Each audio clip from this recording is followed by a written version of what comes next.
Media మిత్రులకు నమస్కారం.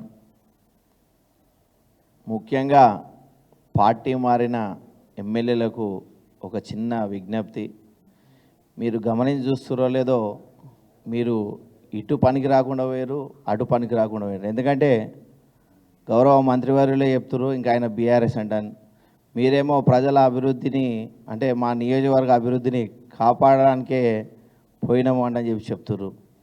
ముఖ్యంగా గాంధీ గారికి, దాన నాగేందర్ గారికి ఒకసారి పత్రికా ముఖంగా అంటే వాళ్ళకి తెలుసో తెలియదో, తెలిసి తప్పు చేసిరో తెలియక తప్పు చేసిరో కానీ మరొక్కసారి చెప్తున్నా, మీరు ఒక్కసారి గమనించండి. మీరు బీఆర్ఎస్ పార్టీలో గెలిచి అందులోకి పోయి మీరు అంటున్నారు తప్పించి, ఎందుకంటే అందులో ఉన్న కాంగ్రెస్ ఎమ్మెల్యేలు ఎవరని అంటురా?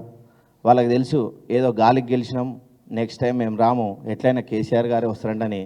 మీరేమో మా గుర్తు పైన గెలిచి మీరు ఈరోజు అంటే రేవంత్ రెడ్డి గారు కూడా బాగా యూజ్ చేసుకుంటారు మిమ్మల్ని.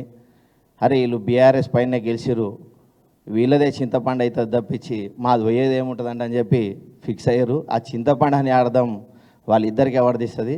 నిజంగా మీరు అభివృద్ధిని కాంక్షించి పోతే మీ నియోజకవర్గ ప్రజలు, మీ 2 నియోజకవర్గాల ప్రజలైతే ముఖ్యంగా చెప్తున్నా, వీళ్ళు నిజంగా అభివృద్ధి చేస్తారో లేదో చూడండి. 5 years తర్వాత నిజంగా అభివృద్ధి చేస్తే ఒక నాణ్యానికి 2 వైపులా అంటే ఒకవైపు దారం నాగేందర్ గారిది, ఇంకోవైపు గాంధీ గారిది బొమ్మలేసి ఆ చెల్లిన రూపాయి కింద వీళ్ళను పరిగణించాలి. లేకుంటే వీళ్ళు సంపాదించుకొని పోయిరా, వీళ్ళే కూలగొట్టకుండా చూసుకోవడానికి పోయిరా మరొక్కసారి తెలంగాణ ప్రజలు గమనిస్తున్నారు. మీరు జాగ్రత్తగా మాట్లాడండి.